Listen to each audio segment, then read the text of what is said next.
여러분, XRP 팔면 정말로 국세청에서 세금 고지서가 날아올까요? 얼마 전 제 지인이 이 걱정에 밤잠을 설쳤습니다.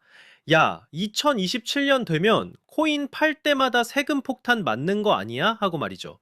자, 오늘 이 질문에 대한 답을 명확하게 알려드리겠습니다. 결론부터 말씀드리면 2027년 1월 1일 이후에 발생하는 가상자산 소득부터 세금이 부과됩니다. 딱 이 날짜 이후부터예요. 그렇다면 지금은 어떨까요? 네, 현재부터 2026년까지는 세금이 없습니다.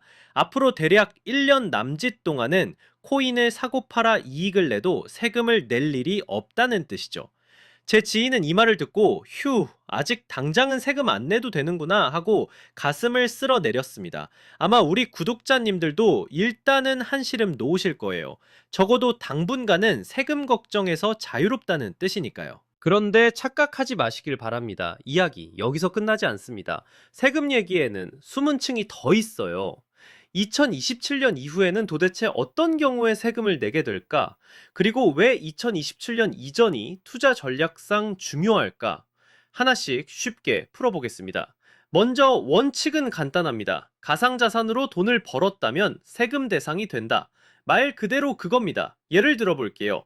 제가 XRP를 저렴할 때 사뒀다가 가격이 올라서 팔았다면 그 판 이익에 세금이 붙습니다. 또 제가 비트코인을 친구에게 빌려주고 이자를 받았다면 그 이자 소득에도 세금이 매겨져요.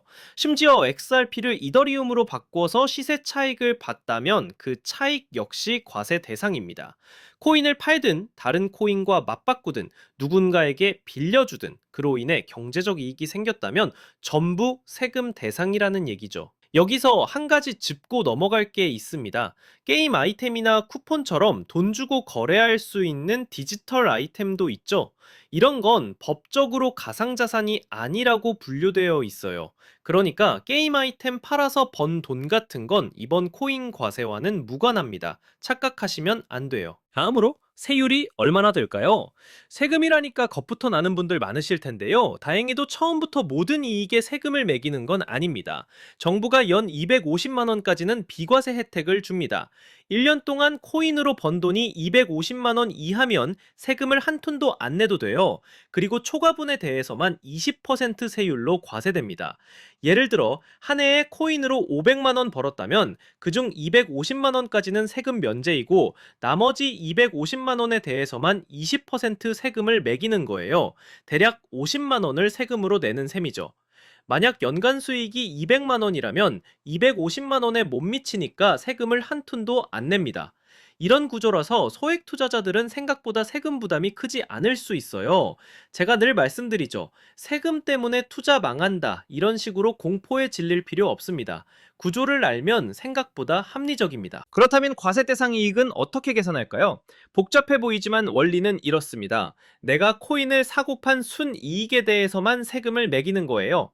과세할 이익, 치골, 매도한 금액, 마이너, 매수금액 플서 수수료 등 비용, 즉 팔 때 받은 돈에서 처음 코인 살 때 들인 원금과 수수료를 뺀 금액이 순이익입니다. 여기서 여러분이 헷갈리기 쉬운 부분이 취득가액, 즉 코인을 살 때 얼마에 샀는지 계산하는 방법인데요.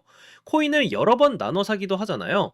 그래서 어떤 기준 가격으로 이익을 계산할지가 중요합니다. 정부 방침에 따르면 국내 거래소에서 거래한 코인은 매수할 때마다 이동평균법으로 매입 단가를 계산합니다. 쉽게 말해서 거래소 안에서는 코인을 살 때마다 내 평균 매입 단가가 갱신되고 그 평균 단가를 기준으로 이익을 계산한다는 거예요. 반면에 장외 개인 지갑 등 거래소 밖에서 거래한 코인은 선입선출법으로 계산합니다. 먼저 산 코인부터 판 것으로 보고 이익을 따진다는 뜻이죠. 대부분의 일반 투자자분들은 업비트나 빗썸 같은 국내 거래소에서 거래를 하실 테니 본인 거래 내역에 찍힌 평균 매수가를 기준으로 손익을 계산한다고 이해하시면 됩니다. 말 그대로 어렵게 생각할 거 없습니다. 자, 여기서 아주 중요한 특례 규정이 하나 있습니다. 이 부분은 꼭 알아두셔야 해요. 바로 2027년 전에 이미 보유한 코인의 취득 가액을 특별하게 인정해주는 규정인데요. 무슨 말이냐면 2027년 과세 시행 전에 갖고 있던 가상자산은 나중에 팔 때 구매 가격을 내가 유리한 쪽으로 선택할 수 있다는 겁니다.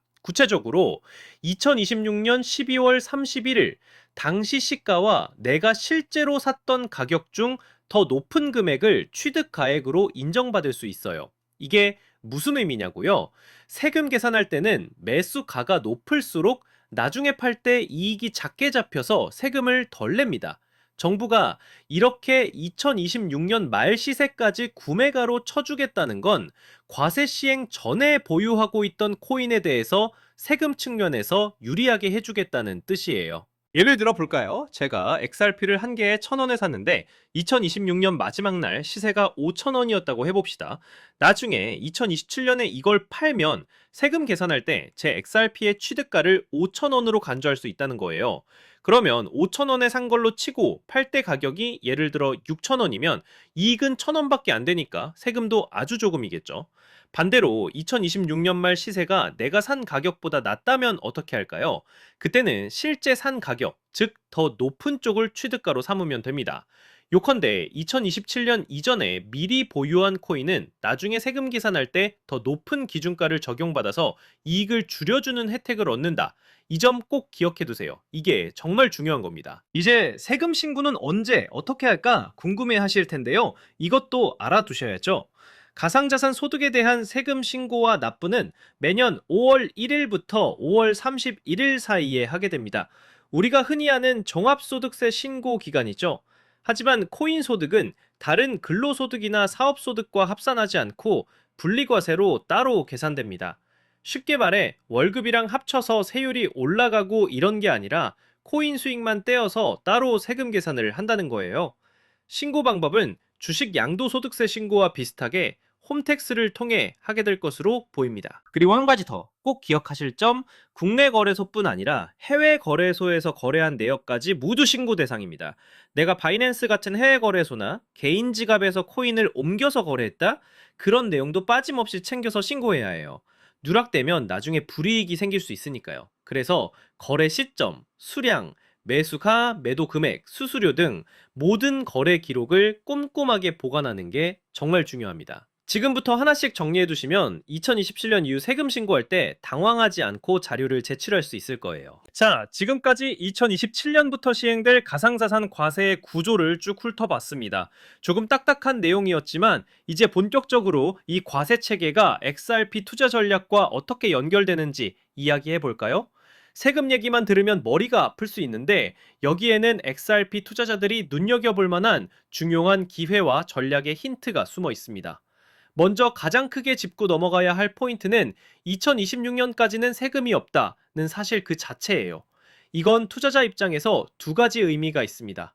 첫째, 2027년 전까지는 매매 차익 실현을 해도 세금 부담이 없으니 마음이 한결 가볍다는 겁니다. 둘째, 세금 없이 포트폴리오를 재편하거나 장기 포지션을 쌓을 시간이 주어졌다는 뜻이에요. 쉽게 말해 앞으로 1년 남짓은 세금 걱정 없이 포투자 전략을 펼칠 수 있는 유예 기간이라는 얘기입니다. 특히 2026년 12월 31일이라는 날짜를 주목해야 합니다. 방금 말씀드린 대로 이날의 시세가 나중에 내 코인 세금 계산의 기준가가 될 수 있으니까 어떻게 보면 2026년 말까지가 장기 투자자들에게 하나의 마지노선이자 기회라고 볼 수 있습니다. 이게 바로 핵심입니다. 이제 자연스럽게 XRP 이야기로 넘어가 보겠습니다. 왜 이 2027년 과세 이슈가 XRP 투자자들에게 중요할까요? 이유는 XRP가 놓인 시장 환경과 앞으로 펼쳐질 시나리오에 있습니다. 우선 가상자산 과세의 시작은 곧 정부가 이 시장을 제도권 안으로 편입시키겠다는 신호입니다. 세금이 붙는 자산이라는 건 이제 그 자산을 공식적으로 인정한다는 뜻이거든요. 여러분 착각하지 마세요. 2027년에 코인 세금이 시행되면 그때부터는 기관 투자자들도 이젠 규칙이 갖춰졌구나 하고 본격적으로 들어올 가능성이 큽니다. 말 그대로 게임의 규칙이 명확해지는 거예요. 실제로 벌써 조짐이 보이고 있습니다. 2025년 지금 XRP에 대한 기관들의 움직임이 뚜렷해지고 있습니다. 놀랍게도 이번 11월에만 여러 개의 XRP 기반 ETF가 국내외 시장에 잇따라 나오고 있어요. ETF라는 건 전통 금융시장에 상장된 XRP를 담은 투자 펀드입니다. 주식처럼 사고 팔 수 있지만 그 안에 XRP가 들어있어서 전통 자금이 XRP에 들어올 수 있는 통로가 되는 거죠. 예를 하나 들어볼까요? 세계적 자산운용사인 프랭클린 템플턴이 이번 달 11월에 미국 시장에 XRP ETF를 출시했고요. 그레이스케일, 비드와이스, 위즈덤 추리 같은 굵직한 회사들도 연달아 XRP ETF를 선보이고 있습니다. 불과 보름 남짓 사이에 7개가 넘는 XRP ETF가 시장에 나올 정도로 이건 굉장한 속도입니다. 여러분, 이게 무슨 의미냐고요?